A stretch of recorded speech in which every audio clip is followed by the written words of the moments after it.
தமிழகம் உட்பட நேற்று 5 மாநில சட்டப்பேரவை தேர்தல் முடிவுகள் நேற்று வெளியான இருந்தது. இந்த தருணத்துல நேற்று தமிழகத்துல நடந்த அந்த தமிழக அரசியல் வரலாற்றில் நடந்த அந்த தலைகீழ் மாற்றத்தின் காரணமாக தமிழக மக்கள் பெரும்பான்மையான விஷயங்களை கவனிக்க தவறிட்டாங்க அப்படின்னு கூட சொல்லலாம். இங்க தமிழகம் கூட ஒரு 4 மாநில சட்டப்பேரவை தேர்தல்கள் நடந்து முடிஞ்சிருந்து அதனுடைய முடிவுகளுமே நேற்று தான் வெளியே இருந்தது.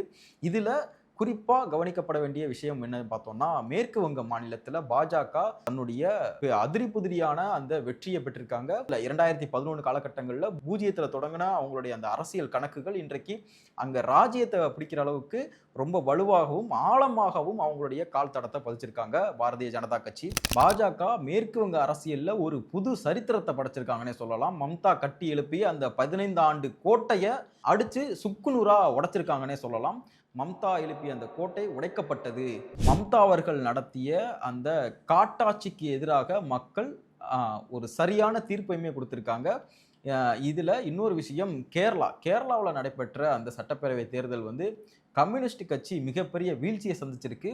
அங்க காங்கிரஸ் தலைமையிலான கூட்டணி அங்க ஆட்சி அமைச்சிருக்காங்க. அஸ்ஸாம்ல ஹாட்ரிக் வெற்றியை பாஜக பிடிச்சிருக்கு. இதை பற்றியான விஷயங்களும் தாவேகா அவங்க கொடுத்த வாக்குறுதிகள் இதை பற்றியான ஒரு முழு விவரங்களை தான் இந்த காணொலியில் பார்க்க போறோம். மேற்கு வங்கத்தில் கடந்த 15 ஆண்டுகளுக்கு முன்னாடி ஒரு சிறிய கட்சியாக உருவெடுத்த பாஜக இன்றைக்கு அங்க ஒரு ராஜ்யத்தை கட்டி எழுப்பியிருக்காங்க. பாஜக அங்க இன்னைக்கு ஆட்சியை பிடிச்சிருக்காங்க. அங்க ஆட்சியை பிடிச்சது மூலியமாக இந்தியாவில் இருக்கக்கூடிய பெரும்பான்மையான மாநிலங்கள்ல பாஜகவுடைய ஆட்சி தான் இன்னைக்கு நடந்துகிட்டு இருக்கு. 2011 காலகட்டங்களில் இடதுசாரிகளுக்கு எதிராக ஒரு அலை வீசியது. அந்த அலையில திரிணாமுல் காங்கிரஸ் கட்சியை சார்ந்த மம்தா பானர்ஜி அவர்கள் ஆட்சி அமைச்சாங்க. அன்றைக்கு பாஜக ஒரு மிக சிறிய கட்சி, பெரிய அளவுல சீட்டுகள் கூட கிடையாது. அன்னைக்கு ஒரு சிறிய அளவிலான வாக்கு சதவீதம் தான் பாஜக கொண்டிருந்தாங்க. வெறும் சொற்ப எண்ணிக்கையிலான வாக்கு சதவீதம் தான் அன்னைக்கு. ஆனா இன்னைக்கு பாஜக அங்க தனிப்பெரும்பான்மையுடன் ஆட்சி அமைக்க இருக்கிறாங்க. 2011 காலகட்டங்கள்ல வீசின அலையில திரிணாமுல் காங்கிரஸ் கட்சி கம்யூனிஸ்டினுடைய கோட்டையை தகர்த்திருந்தாங்க. 2016 காலகட்டங்களில் அடுத்து நடந்த அந்த சட்டப்பேரவை தேர்தலில் பாஜக அங்க 10% வாக்குகளை மட்டுமே பெற்றிருந்தது. ஒரு மூன்றாவதா சிறிய கட்சியாக அங்க உருவெடுத்திருந்தாங்க. கம்யூனிஸ்டுகளா இருக்கட்டும், காங்கிரஸா இருக்கட்டும், அதுக்கு அடுத்தபடியான இடங்களை பெற்றிருந்தாங்க. அங்க மீண்டும் 2016 காலகட்டங்களில் திரிணாமுல் காங்கிரஸ் கட்சி தான் ஆட்சி அமைச்சாங்க. அந்த காலகட்டங்களில் இருந்தே திரிணாமுல் காங்கிரஸ் கட்சிக்கு ஒரு அந்த மெத்தன போக்கும் ஆணவ போக்கும் அதிகரிக்க ஆரம்பிச்சது. மக்கள் மத்தியில ஒரு வெறுப்பு அலை அப்போல இருந்தே அந்த கட்சிக்கு உண்டாக ஆரம்பிச்சதுன்னே சொல்லலாம். 2021 காலகட்டங்களில் பாஜக மிகப்பெரிய சக்தியாக உருவெடுக்கிறாங்க. அங்க 77 இடங்களை பாஜக கைப்பற்றி தன்னை எதிர்கட்சியாக முன்னிறுத்தி நிற்கிறாங்க. அப்போவே 2021 காலகட்டங்களிலே பாஜகவிற்கு பெரும்பான்மை கிடைக்கும் அப்படியான கருத்து கணிப்புகள்லாம் வெளிவந்திருந்தது. ஸோ அதனை தொடர்ந்து நடந்த சட்டப்பேரவை தேர்தல் 2026 சட்டப்பேரவை தேர்தல், இதுல பவானிபூர்ல போட்டியிட்ட மம்தா பானர்ஜி அவர்களே தோல்வியை தழுவியிருக்காங்க. 2021 காலகட்டங்களில் நந்திகிராம்ல சுவேந்து அதிகாரி, அதாவது இப்ப யாருக்கிட்ட பவானிபூர்ல தோத்துருக்காங்களோ அதே சுவேந்து அதிகாரி கிட்ட நந்திகிராம்ல தோற்று போனாங்க.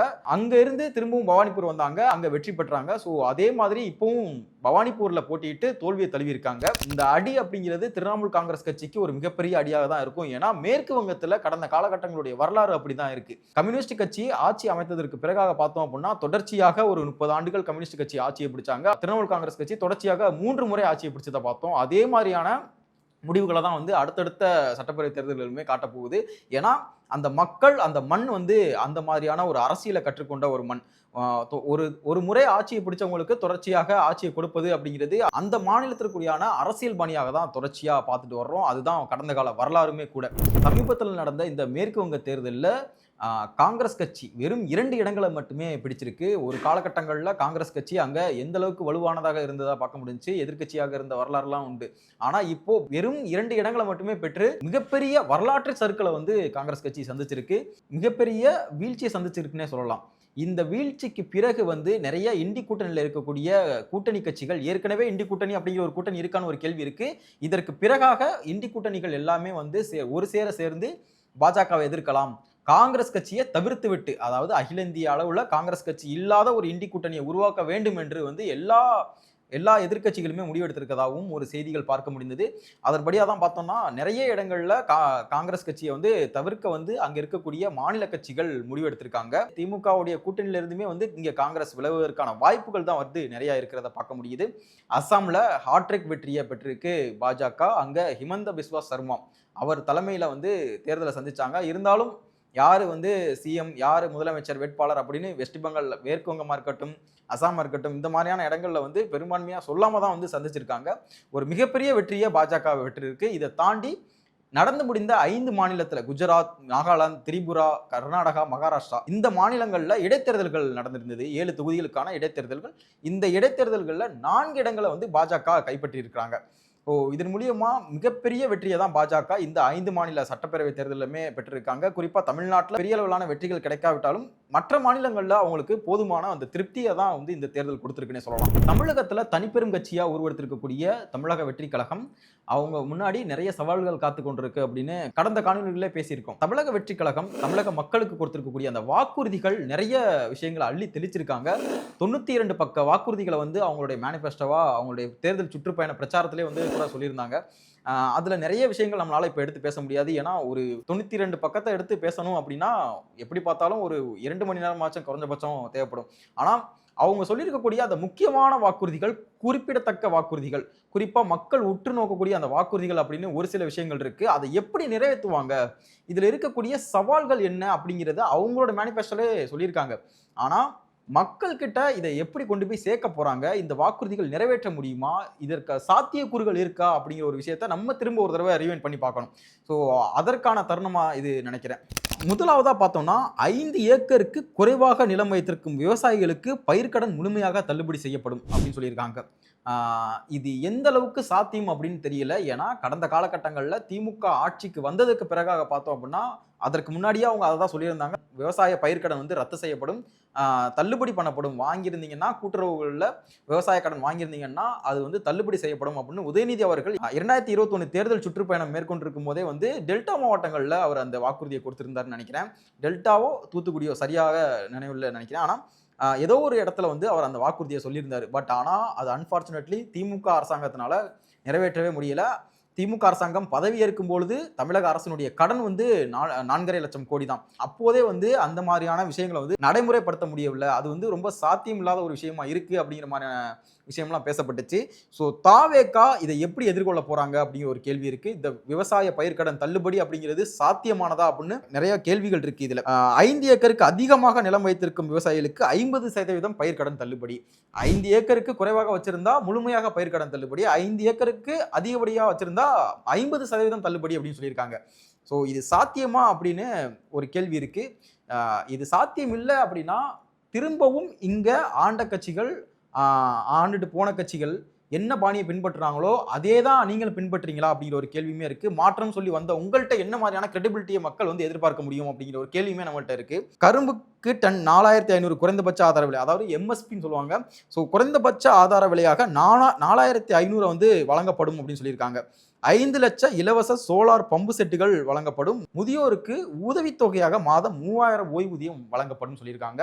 அதாவது முதியோர் உதவித்தொகை, இந்த முதியோர் உதவித்தொகை கடந்த காலகட்டங்கள் அதிமுகவா இருக்கட்டும், திமுகவா இருக்கட்டும், இவங்க காலகட்டங்களில் சராசரியாக கொஞ்சம் கொஞ்சமாக ஏற்றி இப்போ 1000 ரூபாய் கிட்ட வழங்கிட்டு இருக்காங்கன்னு நினைக்கிறேன்.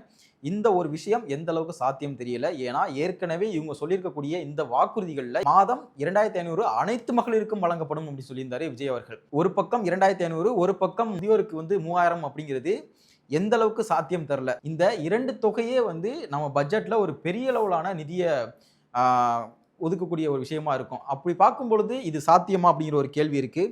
5 லட்சம் இளைஞர்களுக்கு வேலைவாய்ப்பு உருவாக்கப்படும் சொல்லியிருக்காங்க. ஸோ திமுக 10 லட்சம் இளைஞர்களுக்கு வேலைவாய்ப்பு உருவாக்கப்படும் சொல்லிட்டு ஒரு வாக்குறுதியை கொடுத்தாங்க. அதுல இருந்து காப்பி அடிச்சதா இல்ல என்ன பண்ணாங்கன்னு தெரியல. அதுல இருந்து பாதியா சரிப்பா நாங்க 10 லட்சம் கொடுக்கல, 5 லட்சம் மட்டும் கொடுக்குறோம், அவங்க சொன்னதுல நாங்க பாதி கொடுக்குறோம் அப்படின்னு சொல்லியிருக்காங்க. 5 லட்சம் இளைஞர்களுக்கு வேலைவாய்ப்பு உருவாக்கப்படும்.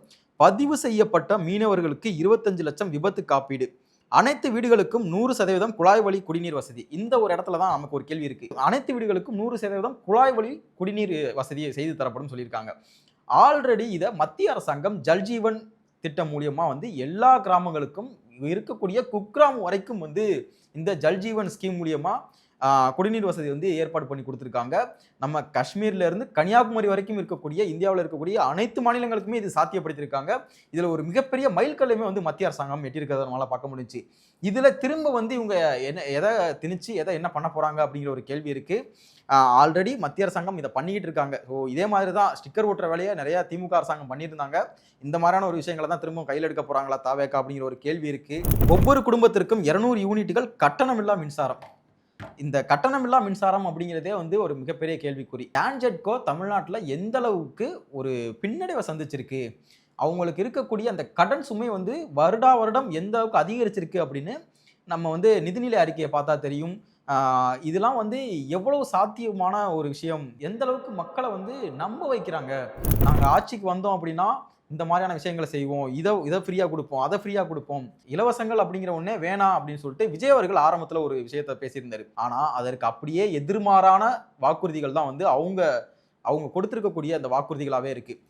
இலவச 200 யூனிட் மின்சார இலவசம் அப்படிங்கிறது சாத்தியமான்னு தெரியல. ஏற்கனவே டான்ஜெட்கோ வந்து ரொம்ப வருவாய் இழப்ப சந்திச்சிருக்க தருவாயில இது ஒரு சாத்தியமில்லாத ஒரு விஷயமா தான் எனக்கு தோணுது. ஒப்பந்த ஆசிரியர்கள் தாமாக பணி நிரந்தரம் செய்யப்படுவர். ஒவ்வொரு மாவட்டத்திற்கும் பிரத்யேக மாஸ்டர் பிளான். ஒவ்வொரு மாவட்டத்திற்கும் பிரத்யேக மாஸ்டர் பிளான்னா இவங்க என்ன மாதிரியான ஐடியா வச்சிருக்காங்கன்னு தெரியல. ஸ்ட்ராட்டஜி டீம் சொல்லுவாங்க. இந்த மாதிரியான விஷயங்கள்லாம் வந்து நியமிச்சு இதுக்கு என்ன ஒரு சொல்யூஷன் கொடுக்க போறாங்கன்னு தெரியல. 5 லட்சம் இளைஞர்களுக்கு வேலைவாய்ப்புன்றாங்க. இது எல்லாமே எந்த அளவுக்கு சாத்தியப்பட போகுது அப்படின்னு நம்ம பொறுத்திருந்து பார்க்கணும். நிறைய சாத்தியமில்லாத விஷயங்கள் வந்து இந்த வாக்குறுதிகள்ல கொடுக்கப்பட்டிருக்கு. ஆனா மக்களுக்கு இந்த வாக்குறுதிகள் எல்லாமே வந்து பெரிய அளவுக்குள்ள வந்து எடுபட்டிருக்கான்னு கேட்டா அது ஒரு பெரிய கேள்விக்குறி. மக்கள் எல்லாமே centre of the point Vijay. Vijay தான் விஜய்க்கு நாங்க ஓட்டு போடுறோம்.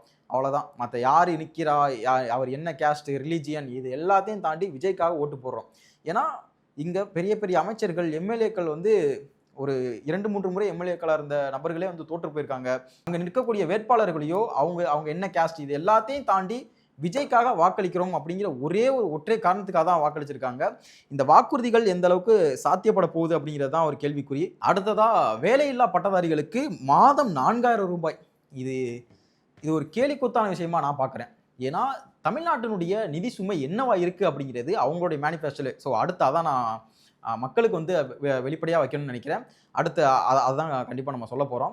அவங்களே வந்து நிதி சுமை எந்த அளவுக்கு இருக்கு அப்படிங்கிறதையும் குறிப்பிட்டிருக்காங்க. இதுல இங்க இருக்கக்கூடிய வேலையில்லா பட்டதாரிகளுக்கு ரூ. 4000 அப்படின்னா, இங்க தமிழகம் முழுக்க பார்த்தோம் அப்படின்னா, நெறைய பட்டதாரி இளைஞர்கள் இன்னுமே வந்து நெறைய இளைஞர்கள் வேலை இல்லாம தான் இருக்காங்க. கிட்டத்தட்ட அது ஒரு 5 லட்சத்துக்கும் அதிகமான எண்ணிக்கையில தான் இருக்கும். அத்தனை இளைஞர்களுக்கும் இது குடுக்க போறாங்களா? இது சாத்தியமா அப்படின்னு கேட்டா ஒரு சாத்தியமில்லாத ஒரு விஷயத்த விஜய் அவர்கள் மக்கள் முன்னாடி வச்சிருக்காங்க.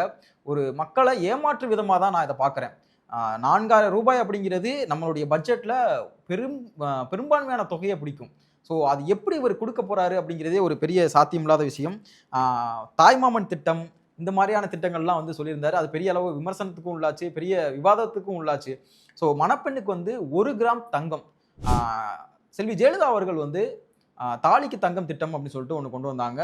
அது வந்து 4 கிராம் வந்து தங்கம் வந்து குடுத்திருந்தாங்க. அப்போ அவர்கள் ஆட்சியில இருக்கும்போது. இது வந்து 1 பவன் அதாவது 8 கிராம் தங்கம் வந்து இவர் குடுக்கிறதா சொல்றாங்க. அது வந்து 1 பவனா தான் கணக்கிடப்படும். அது வந்து இன்னைக்கு மதிப்பிடும்படி 1 பவன் தங்கம் வந்து ரூ. 1,00,000 தொடும்.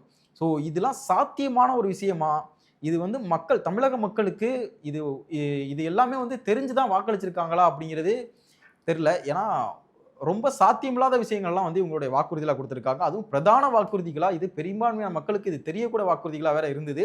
இது எல்லாம் பார்த்து தான் வாக்களிச்சாங்களாங்கிறதே ஒரு கேள்வியா இருக்கு. போதைப்பொருள் இல்லாத தமிழ்நாடு. ஸோ இத ஒட்டியே வந்து அவங்க வந்து ஒரு 5, 6 வாக்குறுதிகள் வந்து அவங்களுடைய மேனிஃபெஸ்டோல குடுத்திருந்தாங்க. ஸோ அவங்களோட மேனிஃபெஸ்டோவே வந்து சமூக வலைதளங்கள்ல இருக்கு. நம்மளே போய் எடுத்து பார்த்தா தெரியும். அவங்க என்னவா குடுத்திருக்காங்கன்னா, இங்க இருக்கக்கூடிய அந்த போதைப்பொருள் விற்பனை இது எல்லாமே முதலமைச்சருடைய நேரடி கண்காணிப்புல வரும் அப்படின்னு சொல்லிட்டு விஜய் அவர்கள் சொல்லியிருந்தாரு. 2021 திமுக ஆட்சிக்கு வர்றதுக்கு முன்னாடி தமிழக முதலமைச்சராக இருந்த ஸ்டாலின் அவர்கள் ஒரு மெயின் ஸ்ட்ரீம் ஊடகத்துல உட்கார்ந்துட்டு அவர் சொன்ன ஒரு விஷயம் என்னன்னா, இங்க இருக்கக்கூடிய சட்டம் ஒழுங்கு என்னுடைய நேரடி கண்காணிப்புல வரும் அப்படின்னு சொன்னாரு. ஆனா அதற்கு பிறகாக நடந்த சம்பவங்கள் எல்லாமே வந்து மக்களுடைய பார்வைக்கே விட்டுறேன். ஸோ எப்படி இருந்தது அப்படிங்கிறதுக்கு அதே மாதிரியான ஒரு வாக்குறுதி தான் போதைப்பொருள் தடுப்பு கண்காணிப்பு அப்படிங்கிறது என்னுடைய நேரடி கண்காணிப்புல இருக்கும் அப்படின்னு விஜய் அவர்கள் சொல்லியிருக்காரு. போர்க்கால அடிப்படையில செயல்பட்டு போதைப்பொருள் பயன்பாடு வந்து அறவே நீக்கப்படும் சொல்லியிருக்காரு. யாராச்சும் போதைப்பொருள் விற்பனை செஞ்சாங்க அப்படின்னா அவங்க வந்து குண்டர் சட்டத்துல கைது செய்யப்படுவார்களும் ஒரு வாக்குறுதியை கொடுத்திருக்காரு. பெண்கள், குடும்பங்கள் மற்றும் இல்லங்களின் நலனை பாதுகாப்பதையே முதன்மை நோக்கமாக கொண்டு மது அருந்துவதை குறைக்க ஒரு சீரான படிப்படியான அணுகுமுறையை தமிழக வெற்றிக் கழகம் பின்பற்றும். தமிழக வெற்றிக் கழக அரசு பின்பற்றும். ஸோ அவங்க தலைமையிலான அமையக்கூடிய அந்த அரசு வந்து பின்பற்றும் சொல்லியிருக்காங்க. மது கிடப்பதை கட்டுப்படுத்தப்பட்ட முறையில் குறைத்தல், வலுவான போதை மீட்பு திட்டங்கள் மற்றும் மகளிர் குழுக்களின் தலைமையில் விழிப்புணர்வு மூலம் மதுவினால் ஏற்படும் சமூக மற்றும் நிதிச்சுமைகளை குறைக்க தாவேக அரசு பாடுபடும். தாவேக அரசு பாடுபடும். அவ்வளோதான் சொல்லியிருக்காங்க. குறிப்பாக பள்ளிகள், கோயில்களுக்கு அருகாமையில் அமைந்துள்ள டாஸ்மாக் கடைகள் உடனடியாக மூடப்படும் அல்லது இடைமாற்றம் செய்யப்படுவது உறுதி செய்யப்பட்டு பாதுகாப்பான சூழல் நிலைநாட்டப்படும் அப்படிங்கிற ஒரு விஷயத்த சொல்லியிருக்காங்க. இந்த தமிழகத்தில் டாஸ்மாக் குறைத்தல், டாஸ்மாக்கை மூடுதல் அப்படிங்கிறது எந்த அளவுக்கு சாத்தியம் அப்படிங்கிறதுக்கு ஒரு டேட்டா ஒன்று எடுத்துக்கலாம்னு நினைக்கிறேன். தமிழக அரசினால் நடத்தப்படுகின்ற அந்த டாஸ்மாக்ல இருந்து மட்டுமே வருவாய் வந்து 50,000 கோடி கிட்டத்தட்ட 50,000 கோடியை வந்து தொட்டிருக்கு அப்படின்னு சொல்லலாம். இந்த 50,000 கோடியை தொட்டாதான் இந்த பட்ஜெட்ல அதுவுமே ஒரு மிகப்பெரிய பங்கா பார்க்கப்படுது. இது எல்லாத்தையும் கடந்துட்டு உடனடியாக பதவியேற்கக்கூடிய ஒரு அரசு, ஒரு நிறைய நபர்களுக்கு அனுபவம் இல்லாத நபர்கள் வந்து தமிழக வெற்றி கழகத்தில் இருக்காங்க. அவங்களுக்கு வந்து இது எல்லாமே எப்படி சாத்தியப்பட போகுது? டாஸ்மாக் வருவாய் இல்லாத ஒரு பட்ஜெட் எல்லாம் போட போறாங்களா? இது எல்லாமே வந்து பெரிய பெரிய பெரிய பெரிய கேள்விக்குறியா தான் இருக்கு. பொறுத்து இருந்து பார்க்கணும். இவங்க கொடுத்திருக்கக்கூடிய வாக்குறுதிகள் எந்த அளவுக்கு நிறைவேற்ற போறாங்க? இல்ல இது எல்லாமே வந்து வாக்குறுதிகள், வெறும் வெற்று வாக்குறுதிகள், வெறும் காகிதத்தில் எழுதப்பட்ட வாக்குறுதிகளாவே இருக்குமா? அப்படிங்கிறது எல்லாமே வந்து போக போக இன்னும் ஒரு 2 ஆண்டுகள், ஓராண்டுகள்ல தெரிய போகுது. இது எல்லாமே வந்து மக்கள் வந்து பார்த்துட்டு தான் இருக்க போறாங்க. ஸோ இவங்க கொடுத்திருக்கக்கூடிய இந்த வாக்குறுதிகள் எல்லாமே வந்து இதற்கு மாறாகவும் நாங்க நடிக்க மாட்டோம். இந்த நிதி நிலைமையை ஒரு சாக்கா வச்சு நாங்க எந்த சாக்கு போக்குமே சொல்ல மாட்டோம் அப்படிங்கிறதையும் இதுல பயன்படுத்தியிருக்காங்க. இவங்க கொடுத்திருக்கக்கூடிய இதே வாக்குறுதிகள்ல தான் கொடுத்திருக்காங்க. இந்த தேர்தல் அறிக்கையில கொடுத்திருக்கக்கூடிய அனைத்து வாக்குறுதிகளுமே வந்து மக்களுக்கு மிகவும் அவசரமானதும், அவசியமானதும், அதாவது அவசரமானதும் உடனடியாக நிறைவேற்றப்படக்கூடிய விஷயமாகவும், அவசியமானதும் மாநிலத்திற்கு மிகவும் பொறுப்பானதுமான வரிசைப்படி நிறைவேற்றப்படும் என்ற வார்த்தையுமே குறிப்பிட்டு சொல்லியிருக்காங்க. அதுவே உங்களுக்கு இந்த தமிழக வெற்றி கழகம் அளிக்கும் மிக முக்கிய உறுதிமொழியும் சொல்லியிருக்காங்க. தமிழக வெற்றி கழகம் கொடுத்திருக்கக்கூடிய இந்த 92 பக்க வாக்குறுதி அறிக்கையை எப்படிலாம் நிறைவேற்ற போறாங்க, எத்தனை கட்டமாக நிறைவேற்ற போறாங்க அப்படிங்கிறத பொறுத்திருந்து பார்க்கணும். அவங்க தலைமையிலான அமையக்கூடிய அரசுக்கு எந்த மாதிரியான சவால்கள் காத்திருக்கு அப்படிங்கிறது பொறுத்திருந்து பார்ப்போம்.